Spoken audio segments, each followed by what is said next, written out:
Hello and welcome to another live edition of the Nittany Dispatch. I am John Sauber, Penn State beat writer of the Center Daily Times. She is Audrey Snyder, doing the same at InsideTheLions.substack.com. As I don't know why it's been happening lately. It's a mental block. I know, it really is. We did so many episodes with previous employer X that I'm always tempted to say it. We are here in SHI Stadium, which I feel like you I'm about to see behind me. Where are we going? Yes, I have a TV. But yeah, we are here in SHI Stadium after Penn State's 40-36 victory over the Rutgers Scarlet Knights to get bowl eligibility. A big win for Penn State that did not seem all that likely for long stretches of the game. Also felt like they might destroy them for long stretches of the game. Very weird game, but Penn State is 6-6 and eligible to make it to a bowl game.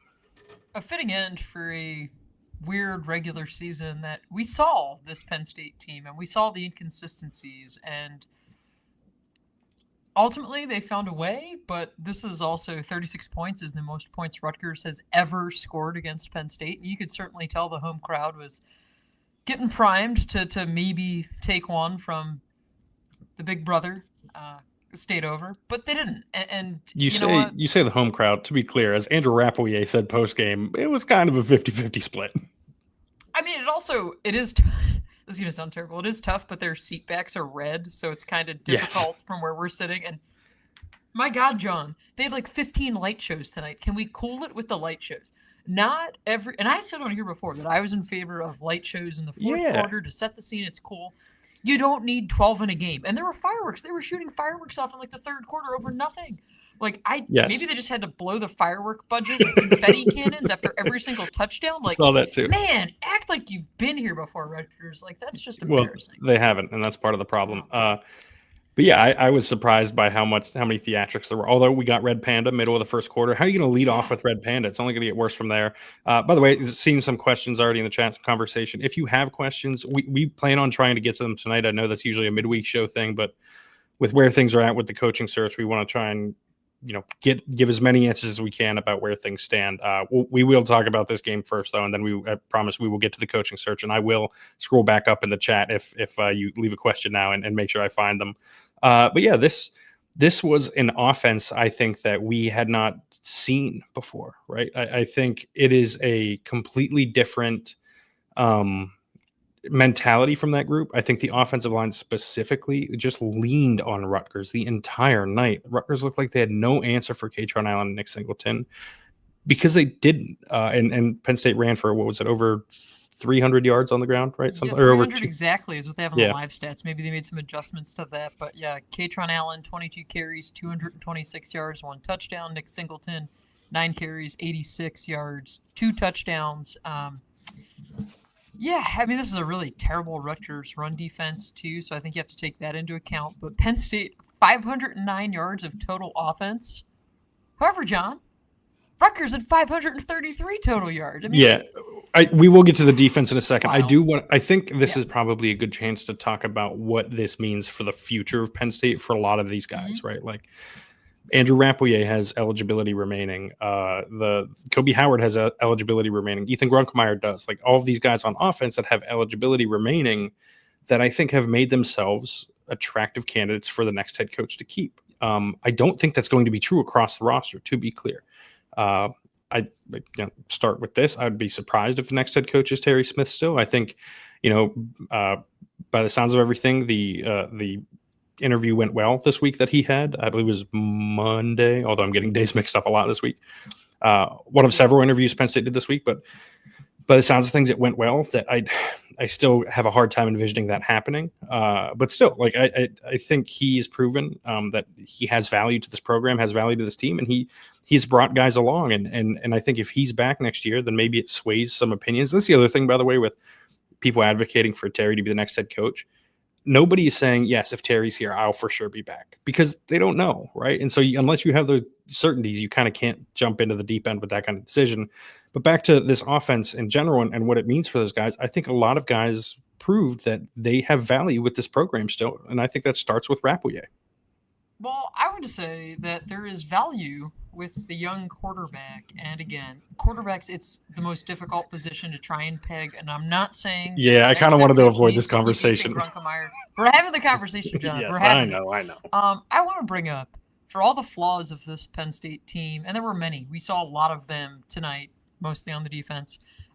You go back to that Nebraska game last week. Grunkemeyer, 11 of 12, 181 yards, has the 1 touchdown. You look at him tonight, 17 of 21, 209 yards, 1 touchdown. Again, no picks. He's been highly efficient. Has he been the flashiest? Has he been perfect? Absolutely not. He's also completed some pretty gutsy throws in key situations. You look at the 4th down with the touchdown to Rapplier early in the game. Terry Smith came out tonight and wanted to be aggressive. And that was a mind shift change from the team we saw against Indiana. Yeah, obviously Indiana's a much better opponent too. I don't think we need to forget about that. But I think you go and you look at that and you say, okay, there's something here with this guy. And I don't know if Grunkemeyer, again, if he's here next year, if he's elsewhere next year. But I think he's put together in this stretch, put into a difficult situation. We keep seeing him kind of make strides, which has been a really pleasant development. But yeah, I think these guys are all trying to make their case for whoever's here. But, we're really starting a month of uncertainty, and I'll have a full story up on this really weird month that's about to start for Penn State and kind of what it means for the players and what it means for the draft eligible guys, the younger guys. All these assistant coaches and other people in the building. There's just a lot up in the air right now, and that's certainly true with Ethan Grunkemeyer. Yeah, I think one of the things with Grunk, for sure, he's been better. They have kind of built this offense to mask some of his mistakes over the last few weeks, mask some of his flaws, I guess, his inexperience. He's done well. He's been a really good game manager. He's taken some shots when necessary, but it's not I don't know that he's making there's still too many throws that he misses, right? And I think he's without a doubt improved. And I think I've said this before, he can be a starting quarterback at the power 4 level. And I think he probably will be next year. I still have a hard time seeing that being Penn State.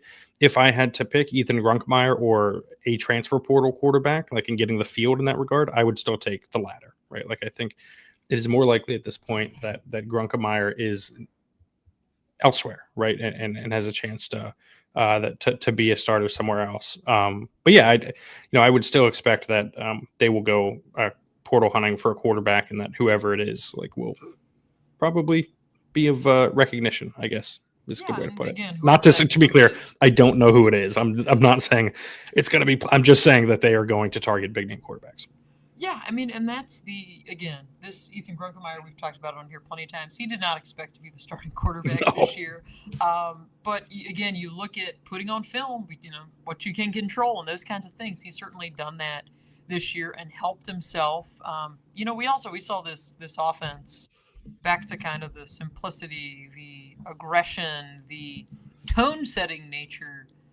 They can run the ball, it turns out. We've seen that. Now, again, this is where I think some of the Terry Smith discourse is getting lost a little bit. It's that, yes, they won 3 straight, but they beat Michigan State, they beat Nebraska, they beat Rutgers. This isn't exactly, the powers of the conference, if you will. Yeah, these are the games they're supposed to win, and by a lot. I get what Andrew Rapplier is saying, they beat up teams badly with their offense the last 2 weeks, but also they beat Rutgers by 4. So yeah, and part of the reason why they only beat Rutgers by 4, John. Are we pivoting to the other side of the ball now? Yeah, we can pivot to the disastrous side. Or what was Terry's phrasing? Horrible? Yeah, it was me. I led the elephant in the room. Shocker. Yeah. I said to him something along the lines of, I get it, you guys won the game, but ultimately, how do you summarize what happened to this defense when you give up over 500 yards to Rutgers? And again, this is Rutgers with offensive coordinator Kirk Shiraka, so a deep cut for the Penn State fans. Obviously, he was here, had a cup of coffee with the Nittany Lions during that 2020 COVID season until James Franklin showed him the door. Perhaps a bit of a revenge game for him. And again, you also remember what he did when he was at Minnesota with Rashad Bateman and carved up Penn State many years ago, too. I just think you look at this defense, a lot of talent on paper. Yeah. And tonight it just looked like they forgot how to tackle. And it looked like there and were cover moments where you're thinking, what are they doing? There's moments where guys are pointing around saying, hey, I thought you had – oh, wait, there he goes for an explosive play. Oh, wait, that should have been a 5-yard gain. It turned into 15. It turned into 20. A.J. Harris, rough night at the office. gets penalized early after he's beaten on that opening drive, sits pretty much the rest of that first half, comes out opening drive of the second half, gets beaten, again, gets penalized. Zion Tracy, Terry Smith mentioned after the game that his relationship with these guys, he's able to be hard on them because they trust him. And he said, yeah, here I am, like yelling at Zion Tracy in his face on the sideline. But, Zion understands because he knows the relationship. So, I think when you kind of look at this whole thing, they got to figure it out. And again, it's the end of the regular season. If you haven't figured it out now, I think you are what you are. Yeah, and so I think this is the most important part of this discussion. As the shots are being taken at me, calling AJ Harris the best quarterback in the country in the chat. And listen, it's fair. This is the second time this has happened. I also said Kalen King was going to be better than Joey Porter, and whoops. Can't win them all. Not always going to be right. Part of the job is to make to give our educated opinions, and sometimes we're wrong, and that's okay. And I'll own it when I'm wrong because it'll happen plenty. But I think the most important thing moving forward is about Jim Knowles, right? I think the question has always kind of been, well, not always, for the last 6 weeks has been, okay, is he the defensive coordinator for the next head coach? Is he the guy on staff that, gets retained, or one of the guys on staff that gets retained? And I'm not basing this off of anything other than performance, but I have to think it is going to be harder for any head coach to want to keep him. I cannot imagine that these performances are going to help his cause for the next head coach, right? Like I have to think that they're going to watch this film and be like, hey, maybe I'll bring in my own guy, right? Like this is not what I'm looking for in a defensive coordinator. And I'll be curious to see if that impacts it. That being said, he's expensive to get rid of. So we'll see. But yeah, I think it's fair to question now. I probably, honestly, a month ago, I would have said, yeah, Knowles will be back and as the defensive coordinator. Now I'm definitely less certain of that. Yeah, I kept saying that Jim Knowles would be here, and I hope you guys can hear me better. I checked my microphone. It seems like I'm where I should be. As long as John can hear me or keep ignoring me, maybe we'll be okay. Listen, I can hear you. I can hear you the whole time, so it's tough sometimes just for a little inside baseball. Usually our audio talking to each other is good. It just comes through differently for you guys watching on YouTube or listening on the podcast. So we try and make sure that we can level it out. So please, if you have any feedback in the live chat, let us know. We'll try and make those adjustments, make sure we can get out in front of it. Appreciate the people that mentioned that too, so we can make that adjustment. If we need it, I'll just yell. If this is what we have to do, I'll just scream, disrupt everyone, burn out John's eardrums. We'll see what we have to do. Yeah, classic. Yeah, I think I kept saying that the Jim Knowles defense, that Jim Knowles would be here with the next guy, because that was the plan. That was Penn State's preference. I can tell you that. Because you look at the 3-year contract, this is year one. Historically, Knowles defenses get better over time, blah, blah, blah, blah, blah. We know that song and dance. I don't know how you can keep spinning this after what we saw earlier this year with UCLA, after what we saw tonight.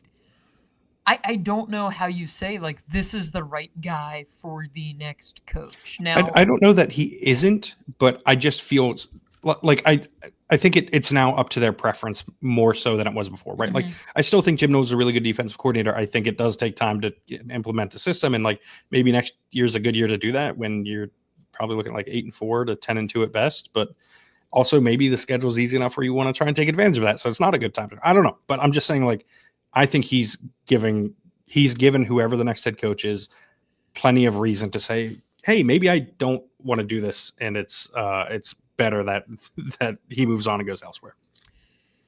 Yeah, I mean, again, you say, like, okay, it takes time with this defense, we know that, but like, this is year one, and at the end of year one, these guys look like they can't tackle. Now, is that Jim Knowles' problem? Is that an effort problem? Is that a communication problem? Like, I think to steal a James Franklin ism. No, I knew this. Combination of things. Yeah, obviously. It's all of it. It's all of it.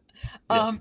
I mean, I think there's some of that at play here, but again, you can't dismiss what happened to this group against UCLA earlier in the year when the season was still very much, in play. Everything they wanted was still ahead of them at that point. But this was the worst this defense has looked since that UCLA game, which, again, not how you want this thing to end. And, John, who knows how many of these guys we see in whatever this bowl game is. Yeah. Like Pinstripe, the Music City. Like, we might have seen Dennis Sutton play his last game here tonight.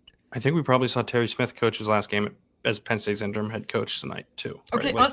dig into more of that. Unpack that, because you asked Terry Smith about this post game.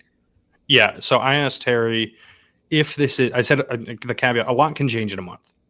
What does this mean to him, right? Like what has this meant to him to be the interim head coach? And he gave some good answers about what he's learned and everything that's meant a lot to him. But I think the biggest thing that can happen, the reason that can happen, why people might question that, I understand, is that he could be at Virginia Tech or elsewhere next year, right? Like or next month.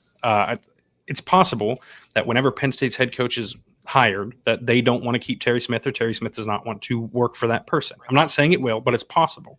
And if that's the case, he can't be the interim head coach. Like he can't lead the team for a bowl game. And so if he decides to move on, or the next coach decides to move on, he would be elsewhere. And he took that question head on, by the way. There was no like, well, I plan on you know what I mean? Like he is very aware of the situation. You say I wouldn't be here for a bowl game. Right. Yeah. Like, and this is one thing I appreciate about Terry too, like, for lack of better phrasing, like there's no bullshit, right? Like there's no like you're not dealing with someone who is talking like he directly. Are you saying that we got some of that before? Are you saying that? Listen, I'm not even like, I know people like to get on James for that stuff, but like I think James was trying to manage a lot. I think Terry, quite frankly, is the luxury of not having to manage it as much, or not having to think about the future of managing it, right? Like he's able to just be freewheeling and something. Yeah, like, and so I think that's why he's able to do that. But yeah, he essentially like intimated like that has meant a lot to him, and I don't know. Like I know everyone wants Terry Smith back. I know a lot of people in the administration would be thrilled if Terry Smith was an assistant next year at Penn State, but I also know that that's not a guarantee right now. Yeah, and I asked linebacker Amari Campbell, kind of the man of the night with the scoop and score, which really that was the pivotal play of the game, the one that got Penn State to this 6th win. The one that I saw as I was walking down to the field. I literally shut my laptop right when that happened, and I was like, oh, gotta open it back up. Can't go down to the field just yet. Think the story changes. Yeah, those instant gut reactions are always a fun time for me.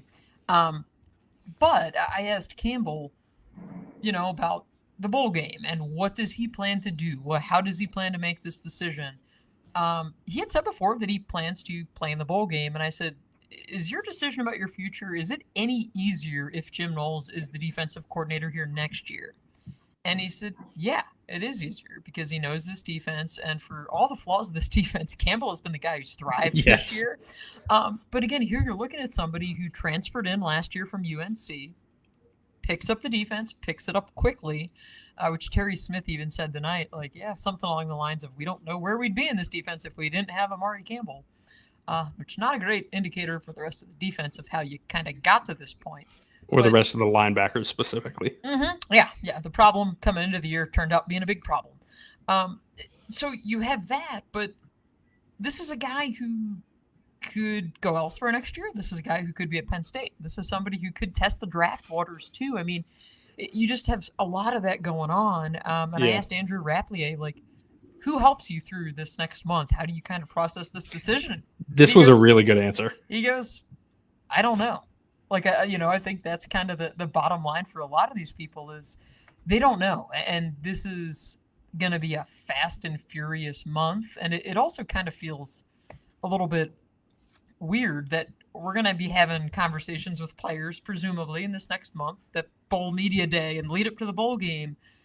And it's all going to be happening under this whole premise of, hey, is your next coach here yet? Or what do you think about the coach? Have you met with the coach yet if he has been hired? I mean, has he mentioned what he wants from a defensive coordinator? Has he mentioned what he wants from your position coach? Like, yeah, there's a lot. I mean, I think for a lot of people, it probably would have been easier if Penn State would have lost tonight, right? Than all of your coaches. Without a shadow of a doubt. I made the jokes about how we didn't want to go to a bowl game, which, like, obviously we're going to do. It is our job, and we are happy to do it. But, like, I do think this would have been easier for pretty much everyone involved on the coaching staff and on the roster if they had lost. And now they're never going to lose intentionally. That's insane.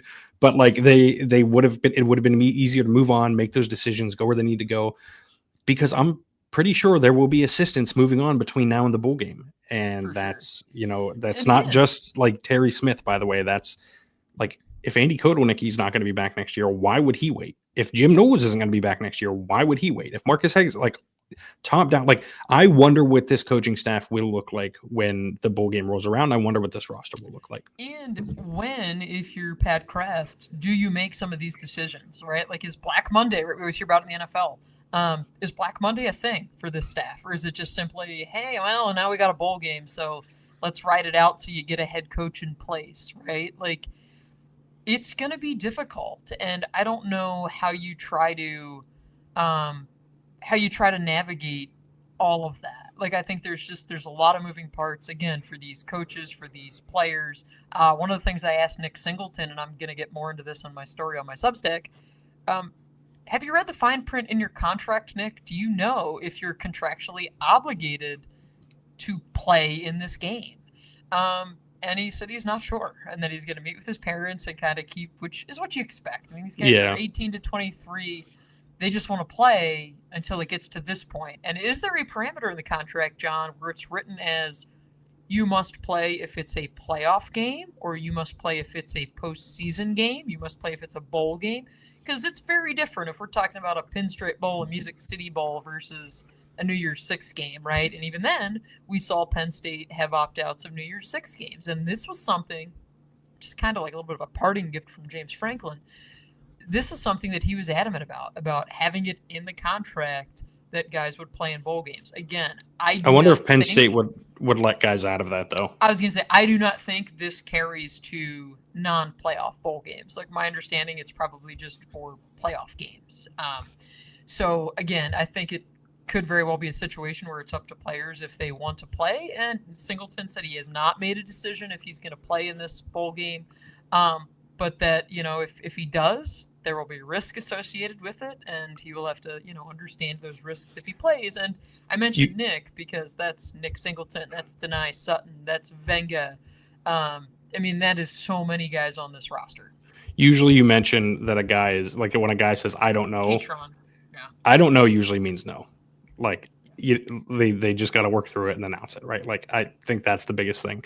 As far as I'm concerned, I don't know if you agree with that or not, but I think that's usually the trend we see. When a guy says they don't know, then they end up not playing. Or they say not saying it's going to happen. And they play like one play. Like, yeah, you got right. that with Saquon Barkley years ago in the Fiesta Bowl.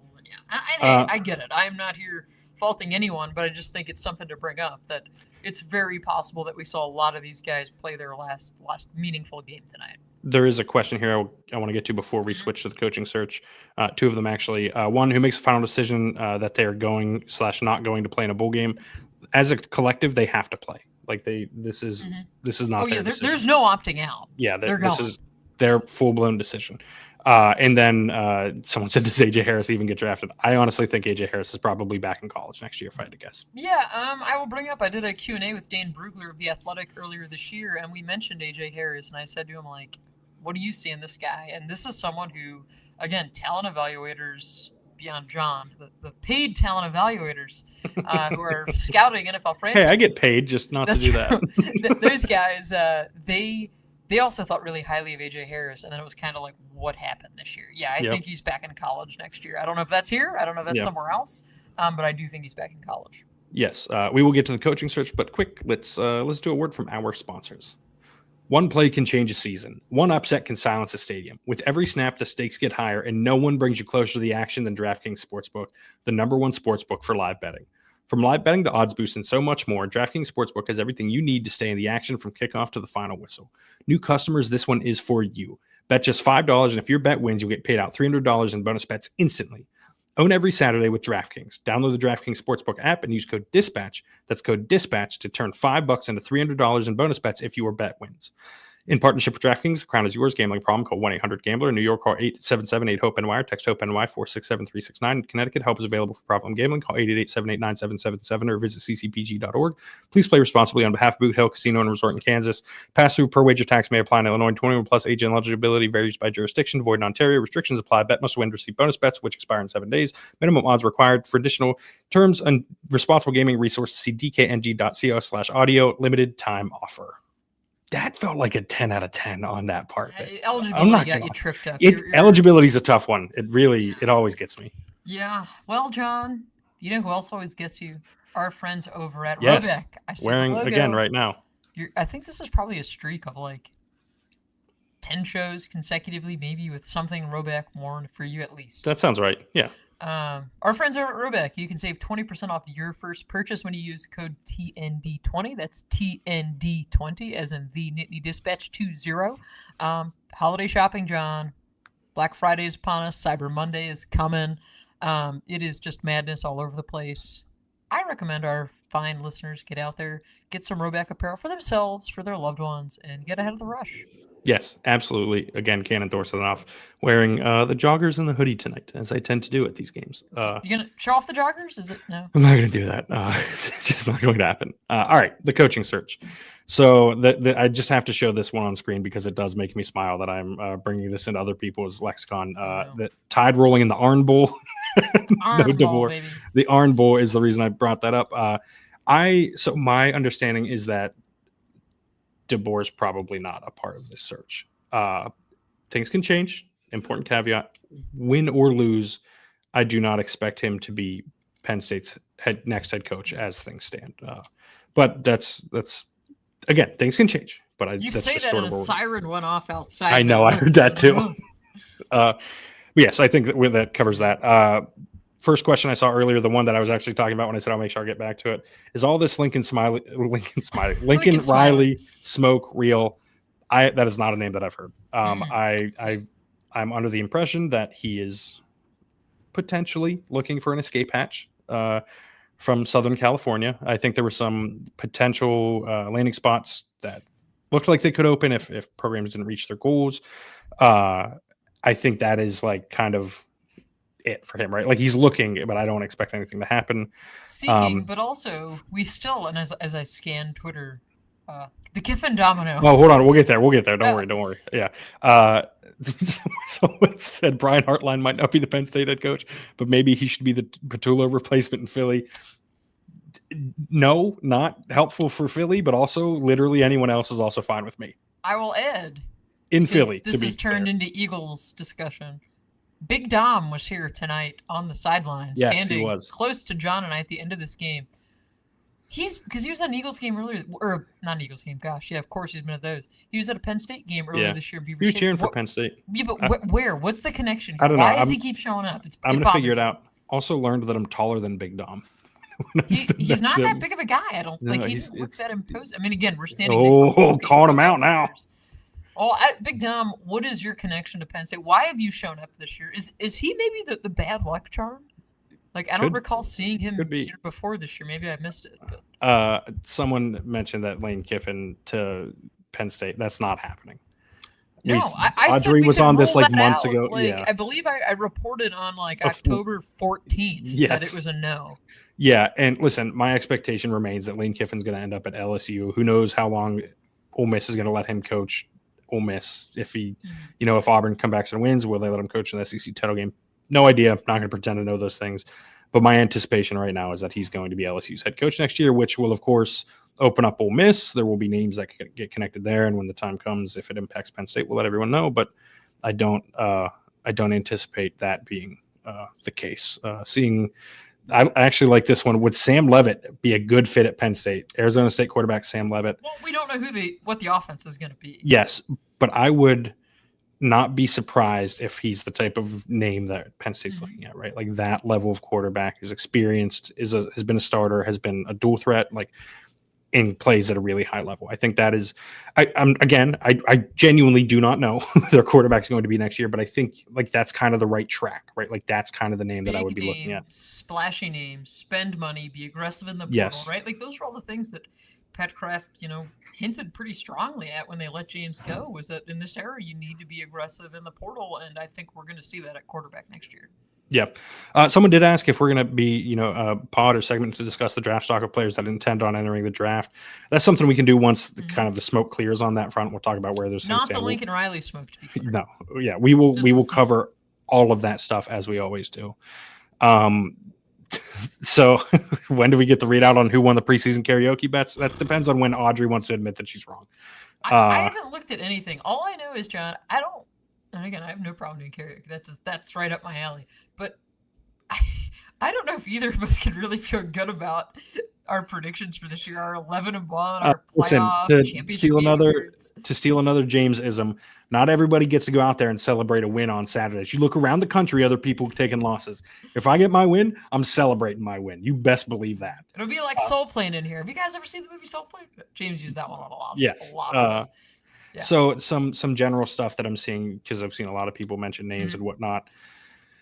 We can get into, and again, if you have questions, ask them. We'll get to John, what we can. I think too, we should get into the timeline. Do you expect coach to be announced the next 24 to 48 hours? No. I would be surprised if a coach is announced this weekend, I think is a good way to put it. That being said, again, things can change. That is an important caveat in all of this, but I would be surprised if a coach is announced by the end of this weekend. My understanding of where the situation stands is that Penn State has a target that they're after, and that is the plan, right? That they have a target that they're after. And they are holding it very close to the vest on who that target is, the kind of situation where even if someone knew, you would never be told as a source or on the record, right? Like, it's just not the kind of information that you like. If you know, it's probably because you know off the record, right? It's not information that's not reportable off the record. You yes, can't share it, you can't report it. Yes, there is, and I think that's important too. Like, there is stuff in this profession. This is part of building trust with people and with sources. When something's off the record, it's not reportable, right? Like, it is off the record, and so like we can't just come on here and say Coach X is their top target or what have you. If we were to know something like that, and so I think that is. That's an important part of this, right? Like, as soon as we can say stuff, Audrey reports it on her Substack. I report it on SenatorDaily.com. We tweet out stories with that information. When we can talk about it on here, we talk about it on here. I don't want people to feel like they're being held out on. It is just like the nature of the beast. Again, some inside baseball stuff. Like, not everything you hear is reportable. And I think that's important to say in a situation like this. But no, as far as timeline goes, I do not anticipate it being this weekend. Someone said that Big Dom went to Penn State. So apparently he was earned an athletic scholarship, but was dismissed for unspecified reasons, but did graduate. So here's the thing. I have not fact checked that, but that's the truth from here on out as far as I'm concerned. Listen, John, you just said all that, and I, like a fool, was over here playing with my AirPods, and then they connected during that. So then but now I'm back. I'm back in my regular headphones. Okay. Did you hear anything I said? All right. I just said that someone mentioned that Big Dom went to Penn State, blah, blah, blah. It's fine. Go back and listen after the fact. Big Dom went to Penn State? Yes. Really? So again, I don't want to say it again because our listeners already heard this just because you didn't. I Go feel find like it. It's in the live chat. Earlier. Yeah. It's in the live chat. I don't know. You'll it feels like he just kind of came out of the woodwork now. Like, where was this before? I saw someone said that CBS is reporting Bob Chesney to UCLA. I would not be surprised if that ends up happening. Yeah. I don't know for sure. I see that they're reporting that he's a top person of interest for the UCLA head coaching job. That's per Matt Zenitz of CBS Sports. Yeah, that sounds about right. I don't know that. Sorry, someone said Big Dom is the mystery candidate. Which so I got to stop reading the live chat during the pod. Yes, that gets me every time. There's a Big Dom is a physics professor at Penn State. Confirmed Big Dom did go to PSU. Good. Someone confirmed that for us. Thank you. Do we know what he majored in? What did he study? No, but I'm going to do some digging on this, I promise, because I will be fascinated by this. Someone mentioned that a new coach is going to be named Monday from Penn State. That, again, not my expectation. Things can change. Keep in mind, too, with that, because of the way Penn State operates with the board of trustees, the board would have to rubber stamp that before Penn State would actually announce it. So you'd see a board meeting get leaked of, hey, we have to publicly announce that we're having this board meeting, and 24 hours in advance. Yes, all that happens on those meetings is they get on and they say, hey, are you in favor? Say aye or nay, and they go. I should know this. Don't they have to announce that through the local paper? Is that still I don't know if that's still. I know it used to be a thing. I don't know if that's still a thing or not. I should know that as I work for the local paper. I was going to say, I know that they should be my area of expertise. Publicly acknowledge it, and then they get to the meeting. So again, if something is going to get announced, you're going to see, Penn State has a board meeting, and then. But that's not to say that it won't leak out before that. But if they're going to make an announcement, and 24 hours. And true, leaked out is much different than Penn State announcing it, right? Penn State announcing it is Penn State issuing a press release and having this head coach available to field all of our wonderful questions and get to know us. I mean, it's a whole process too, and it's been interesting to watch this from afar as all these coaches sign extensions elsewhere and stuff, and obviously just watching the Kiffin drama from afar. Once a coach comes in, I mean, it's the intro presser that we all then talk about. Oh, did they win the presser? Did they not? But then it's like you have to meet with your roster. And again, this probably, like, the most likely timeline is that this is happening while Penn State's preparing for this bowl game. Yeah. So, like, again, the new coach, if this person is hired before the bowl game, which, again, we're looking at a bowl game probably either December 27th, which is Pinstripe, or December 30th, which is the Music City Bowl in Nashville. We're probably looking in that late December timeframe, so you sure as heck hope they have their coach by then. That new guy would not come in and coach the game. He would be observing, much like James Franklin's doing at Virginia Tech right now. I do want to say real quick, someone said the board meeting was last week. No, it wasn't. Yeah, there was no board meeting last week. Maybe they just got together and the board got together to air their grievances on Thanksgiving. Maybe but no, they have to announce those things again 24 hours in advance. There was a regularly scheduled board meeting a couple of weeks ago. Early November. We cover those things. We know when they are. I promise. Despite me not knowing the sort of how it has to be done, I know when the board meetings happen. We know right away when they're published as having like that board meeting is coming, for lack of a better phrase.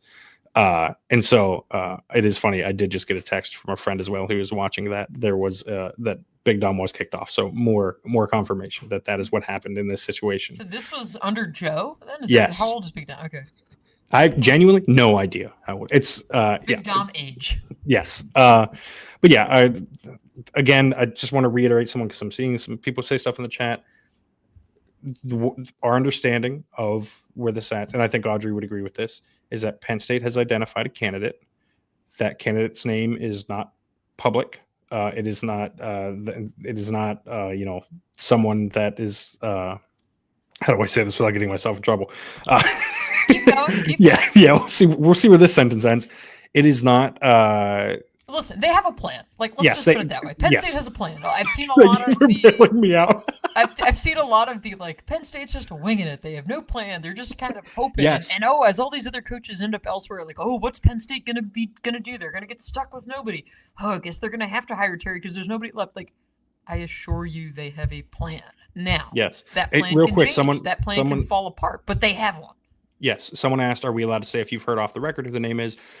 No, because once a conversation's off the record, it's off the record. Like, you can't even say that you have the right? Like, it's as if it doesn't exist. And so I think that's the kind of thing, right? Like, even if we knew, we couldn't say that we knew. And what are you reading in the chat? I roomed with Big Dom, owns the record for most ice cream cones consumed at the This is incredible. What is the record? I need to know hold the on. record. Time out to this person.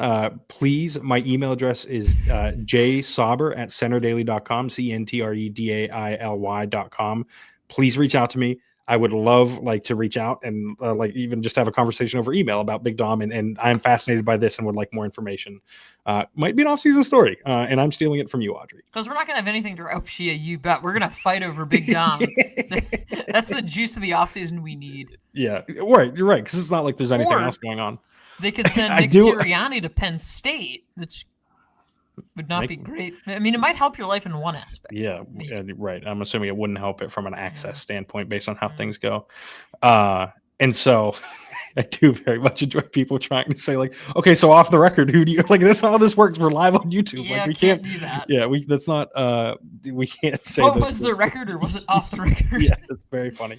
But no, I'm just trying to lay out like how this works and why. I think part of the disconnect, and I don't think it's anyone's fault, but like, it's difficult to understand like the difference between off the record, on the record, on background, like these sorts of things in journalism, right? Unless you took journalism classes or are a journalist, right? And so I'm just trying to provide clarity on that front. I teach intro to news writing and reporting in my part-time, and I try to explain it to my students. And it's also interesting too, like inside baseball, and this makes sense. Like, we're interacting with people who often are not journalists, like in terms of the people we interview, the subjects we talk to.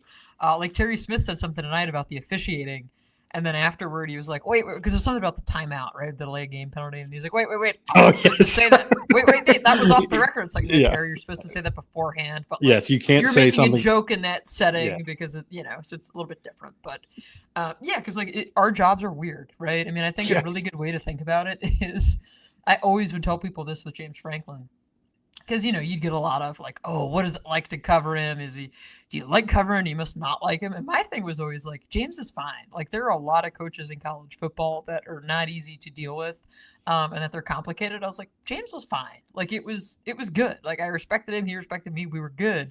But it's like, you're trying to explain to people, like, here's how our job works. And why is it that this guy has to answer my questions when he's making millions of dollars? And spoiler alert, we're not making millions of dollars, right? Like, it's just this weird dynamic that you see everywhere. It's about holding power to account too. Like, that's a big part of journalism, right? Like, and I did see someone, Bama, the Arn Bowl is currently Arn Bowl juice is 17-13. Again, I do not expect Kalen DeBoer to be involved in the search moving forward. Important to note again that things can change, because I do not want this to get aggregated and end up, I don't know, getting taken out of context by a radio show host in SEC country or anything like that.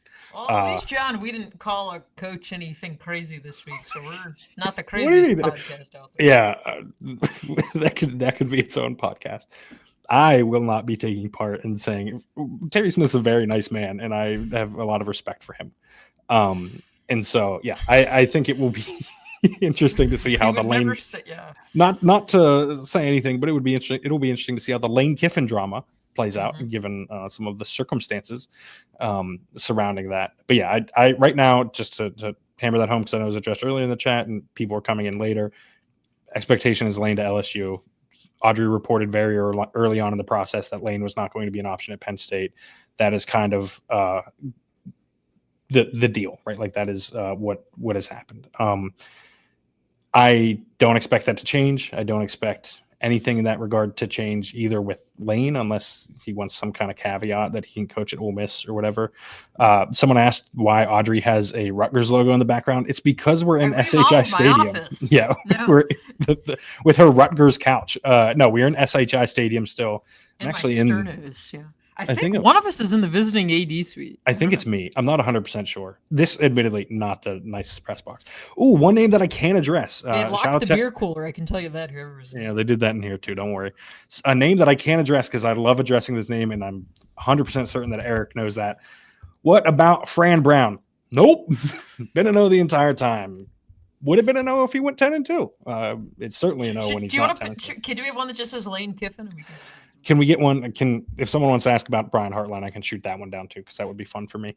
But yes, appreciate the joke from Eric, who again is a loyal listener. Appreciate all of our loyal listeners, by the way. Everyone asking questions and stuff. We enjoy the conversation. Thank you guys for making this weird, bizarre, not at all like we predicted season fun. I was telling some of my colleagues earlier today, I said, this is not what any of us thought when we started covering this year, but it has strangely been very fun for us in a weird way. Yeah, because I think it's just different. It's new.